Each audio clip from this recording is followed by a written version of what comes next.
Hello, hello, hello, hello. It's Tuesday, and this is our third in this row of consistent lives. I said yesterday, I'm committed to this. So let's see how long this lasts. Maybe somebody can start taking bets and making whatever, some determination of whether or not this is going to last.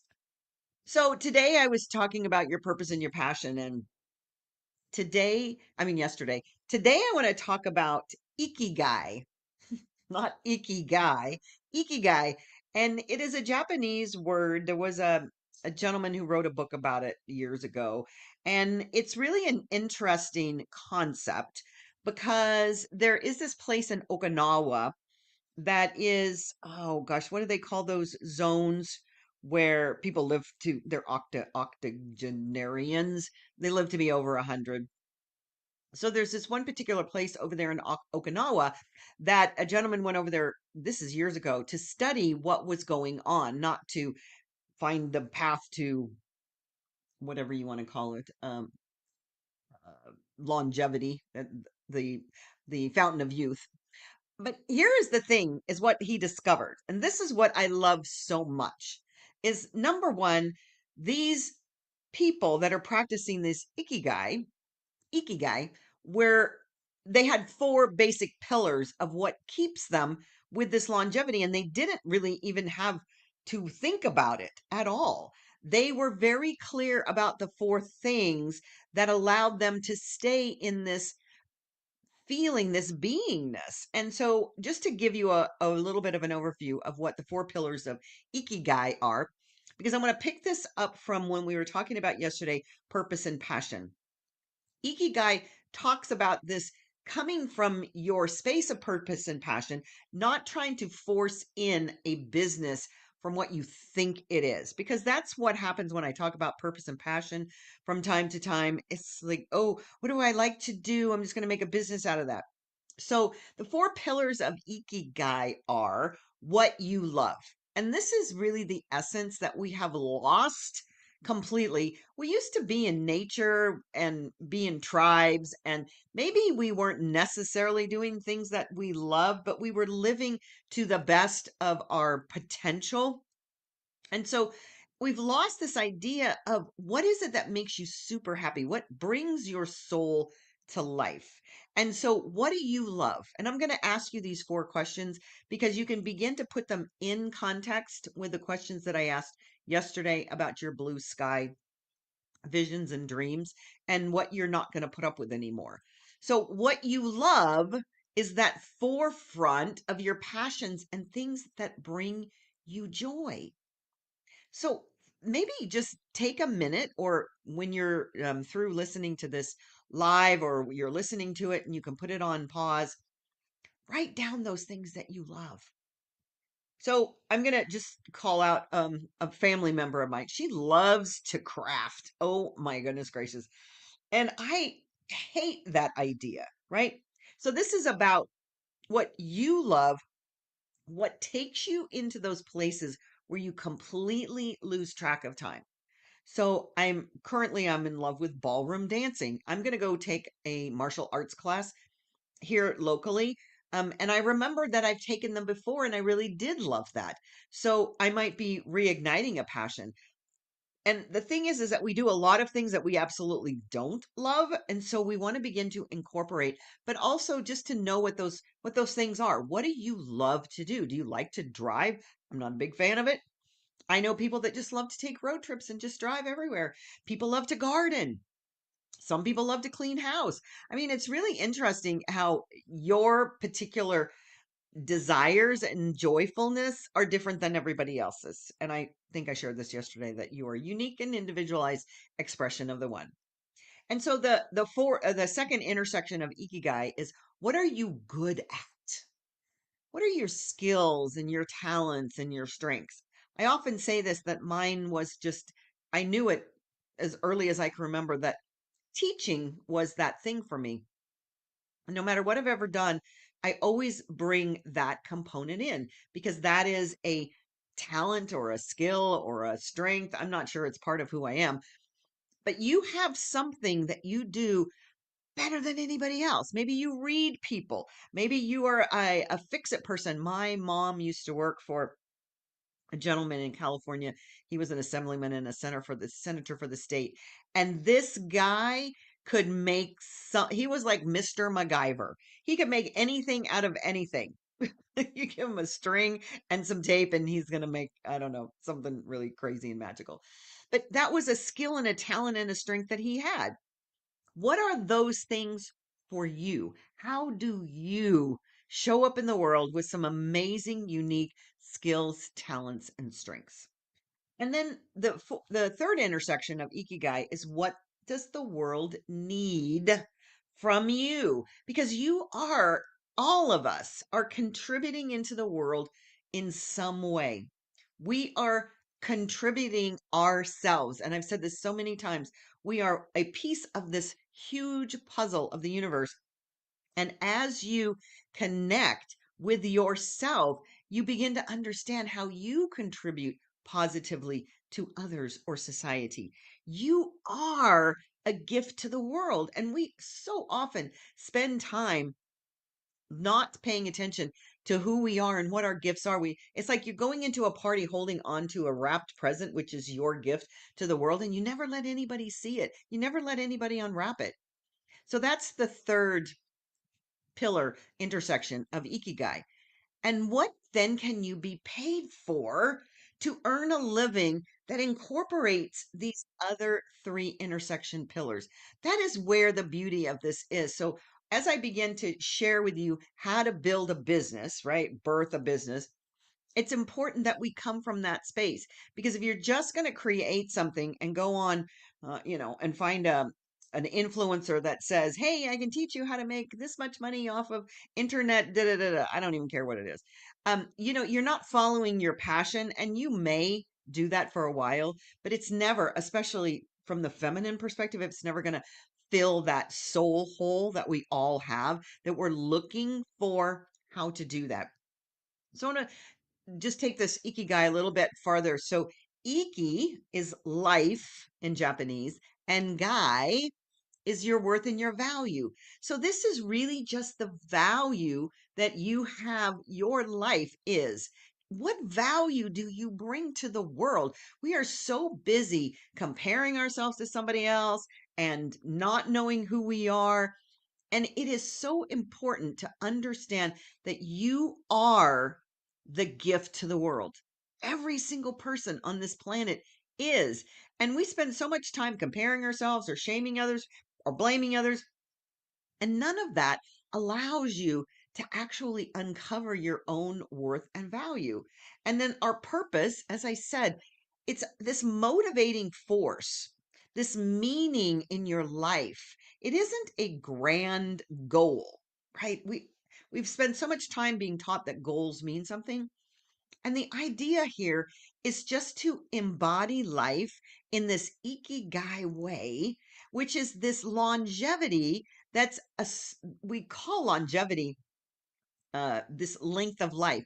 But if you don't have longevity with vitality, it's just being in a sack of bones. I mean, to tell you, I have seen, because my mom was in um, a rehab facility because she fell last year, and that is not a version of living, is what I saw in there, with people shuffling around in their wheelchairs. And in the United States particularly, we have just lost this idea that the elderly in our community are the way showers.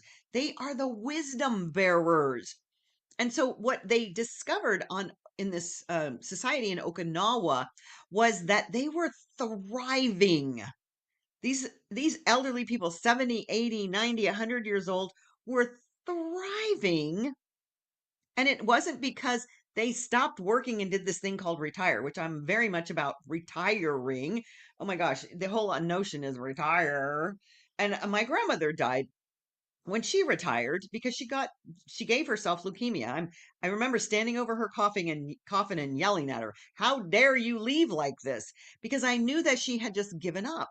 And what happens is they discovered on this Okinawa that these individuals, these elder people, were they were in love with their life. That was the essence of it. They weren't sitting around waiting to die. They didn't retire. And they also weren't working for money. If they were working, which most of them were, but they were experiencing their joy with community, with their friends, with hobbies, with relationships, with children, with friends. They were in flow and they were working, which is, I believe everybody should be working. I hate that word though, because we need a better word. They were connecting with their community in a way that, uh, that responded with money, because that's really what work is. You do this and then you get that. But when you're in this flow, when you're achieving your ikigai, it is this beautiful sense of belonging, of being part of knowing that your value is what you're giving to the world. And how do you find it? It's those same ways that I just shared with those four intersections. And if you're completely unaware of who you are, that's where we begin to have a little bit of a problem. Was, I've done several podcast interviews for my podcast, The Radical Responsibility Revolution, and I invite you to check them out. There's so much wisdom in these, especially women that I'm interviewing. And my feeling is that the word of 2026 is curiosity. Without question, the people that I interview that have been on the planet, that have experienced the worst experiences in the world and come through it and are just these centered, amazing, incredible, loving individuals, is that they became curious, number one, about themselves and then about other people. And I was interviewing a woman today. She does human design. That I'm very excited for you to hear that one, because it's coming out probably next week. But she does human design, and it was just such a beautiful thing to think about. I don't know how much you know about human design, but it's based on your name, your birth date, your location of your birth. And it's a little bit like astrology, but it's very scientific, but it gives you a baseline of how you show up in the world. And I thought, this is really interesting, because we put everybody in the same bucket, and especially our children. So she was talking about it from the perspective of, well, look at your own human design, which I'm a manifestor generator. And I said, okay, that's great. And I said, but what about all these kids? We have decided that everybody is more or less. This is the world that we live in. This isn't just something that's decided in the last 5, 10 years, that you're in these boxes. I believe it started a lot with the Industrial Revolution, industrialization of our world. And so we put kids in schools, right? And they have to go there from this hour to that hour, and then they have to be still, and they have to follow these rules, when that isn't who we are as humans. We have different ways that we show up in the world. We have different ways that we experience life, and we show up and have, times that we can, depends on what your human design is. Maybe you're one of those human designs where 2 or 3 hours of concentrated effort and then you need a very big break. But the thing is that we've not set up an environment for our children to learn what is their optimal way to learn. Everybody doesn't learn the same way. I don't know if you know that. I don't know if that's a revelation. I mean, I've known that for my whole life, but the fact is that if we don't start paying attention to the people that are in our lives and listen to them and understand them, Stephen Covey, Seven Habits, said, seek first to understand, then to be to understood. And if we don't understand the people that are around us, how they do life, what everybody doesn't do life the way I do. Everybody doesn't do life the way you do. We have to begin to show up and experience people where they are, and then listen and say, why is that so important for you? Because if we don't begin to have dialogue, we will never breach this crevasse that we've created for ourselves. There's the them and the us, and that whole thing is crazy. If you do boil this down to, everything is one. We're all one with one another. We are all just individualized expressions, unique individualized expressions of the one. So then I'm looking at God every day. I'm looking at God in my eyes. I'm looking at God in your eyes. And when we break down these barriers, we can hear each other. And the fact is that if you want to build something, you want to birth something, we have to begin with that premise that I have to look inside of me, number one, to see how I show up in the world. How is my modality? So you can do an Enneagram, you can do human design, you can do Myers-Briggs, you can do astro. I don't care. It doesn't matter. Just start somewhere. Get on the path of being curious about yourself, because that's my word for the year. Two guests in the last 2 days. I have a question that I ask at the end of all my podcasts, and both of them, they didn't know, and I didn't know, and the question isn't exactly the same. But their answer, both of them, was because I asked them to go to their future self and intuitively download something, and the word was kindness. That be kind to yourself and be kind to others. And I thought that is such a beautiful, beautiful thing to recognize that, as far as I'm concerned, God, the universe is talking to me to hear, to share that this kindness concept is we're not being kind. We're just not. She was a human behavior scientist. I'm sure I'm making that wrong, but she studied human behavior and she incorporated it in corporate America. And one of the things that was so interesting is that I said, well, why do we act like that? Why are we so pushing other people away and making the this and them and us and them and all of that? And she says, well, because that was how we started out in our communities, right? When prehistoric days.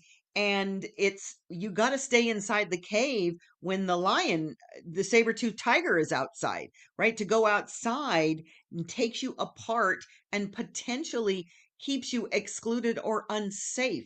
So if you think about that from the generational component, it makes perfect sense that we feel like we have to be in this mob mentality all the time, and it's scary to step out and say I'm unique. So here's the dichotomy: you're a unique expression of the one, and yet we've set up these patterns for us to all be the same. Ugh, sorry, we aren't the same. We're unique individualized expressions. But yet we do this thing, we contort ourselves into being the sameness to fit in with whatever this version, this tribe is. So, fly your freak flag, whatever that is, and be that unique expression of whoever it is that you are on this planet. Because that is how you will begin to break out of this mold, which I believe that this industrialization that we started at the beginning of the 1900s, of doing time cards and clocking in and taking away our value basing on time for dollars. I teach abundance, so you can pretty much pick up any of my readings or teachings, but the fact is that we've taught the society, especially in the Western Hemisphere, that it's all about going to a job so that you can have what Maslow says are the hierarchy of desires. And the fact is that the base one is just food, housing and shelter, and the top one is enlightenment. But we never get out of here because we're just in this little rat race. And the only way to break out of the job, the just over broke, out of that first level of those hierarchy of needs, which is just food, shelter, is to begin to create your own business. I don't care what you call it. You can be a founder, an entrepreneur, a business leader, a side hustle. I don't care. There's all kinds of words, and we get so hung up with language, but you have to begin to say to yourself, I am in charge with the co creation, which is this oneness of expanding what I'm able to receive. And I want to make a different distinction between receive and accumulate, because we don't need to accumulate anything, right? This is the problem with the idea of retirement, which I just said at the beginning of this, is the silliness of all of that. It's like you got to work yourself to death so that you can spend time in that lower rung again of Maslow's hierarchy of needs. You're going to stay at the bottom because you're only going to get this little tiny bit of money as you go forward, and you're going to run out before you die anyway, so you might as well go into a home and let some government take care of you. I think the whole thing, the whole concept is nutty. And if you just live in this ikigai, right, you're constantly re-energizing your flow. You're sending out your gift. Money and whatever gifts are coming back to you. This is the circulation of abundance. So it doesn't start with, oh, I want to get more money, which I know that people come to me for that very purpose. And then we talk about what is the freedom that you say you want in your life. And Viktor Frankl, who was a Holocaust survivor and he was in a concentration camp. So I don't want to talk about freedom from anybody's perspective of what your version of that is. Freedom is what you allow yourself to believe. He wasn't free in his body because he was confined in a concentration camp, but his body and his mind and his soul were free. So when we begin to adopt this ikigai mentality, this livingness, this beingness, then life just begins to open up. And I promise you, you can be in a job. I was early in my life and I said, this is not for me because it's so constrictive. And we have to have certain people do jobs, but the thing is, and I remember this even as a young 20-year-old. I would always say I have an entrepreneurial mind working in an organization because I'm always thinking of how do we make this grow, how do we get it to be more that to flourish more. So when I want what I want you to do is to begin to think about what those those four concepts were that I shared, the intersections in the very beginning, and write them down. What are those things that you're really good at? What are those things that you really love? What is your gift to the world? And then how can we look at that and putting it in this idea of being receiving back compensation for it? Because I hate the word monetize as well. Monetize means I've got to focus everything that I'm doing on this making of money. And it isn't the bottom line. I can tell you all about numbers and I will talk about those at, when we get into this further. But the fact is if you don't start with who you are first, you will just be constantly chasing that dollar. And you don't have to chase dollars. You don't have to chase clients. You be who it is that you are meant to be. What is your purpose here? And when you do that, I think I said this yesterday about the follow your bliss, the money will follow. Now, I know that's not what we've all been taught. So it's really jarring to your program up here that says, oh, she's crazy. Well, there's plenty of books out there that say that. So, I mean, I'm not making a new revelation, but I want you to begin to think and vision and download and intuit and ask yourself, why are you here? Why are you here? We are not here to be on a hamster wheel. You're here for a bigger purpose. And once you start down this path of understanding that, you will begin to see it clearer and clearer and clearer. And yeah, I'll give you some 3D objectives of how to do all of this. But at the end of the day, I'm probably going to blow most of them up because we can't keep going back to the old modeling. We have to start to be the newness. This is the first year of this 9-year cycle on numerology, which is just, another way of woo woo slash science, that this is the rebirthing. This is the rebirthing of you. So let's grab on to 2026 and rebirth whatever is bubbling up because you have so much potentiality and possibility in your little pinky that you're not even thinking about or knowing about. So I'm going to hopefully mine for some gold for you to begin to uncover the absolute beauty and essence of who you are. Ooh, that was a long one. All right. So I love that you showed up. Thank you so much. And I will see you tomorrow.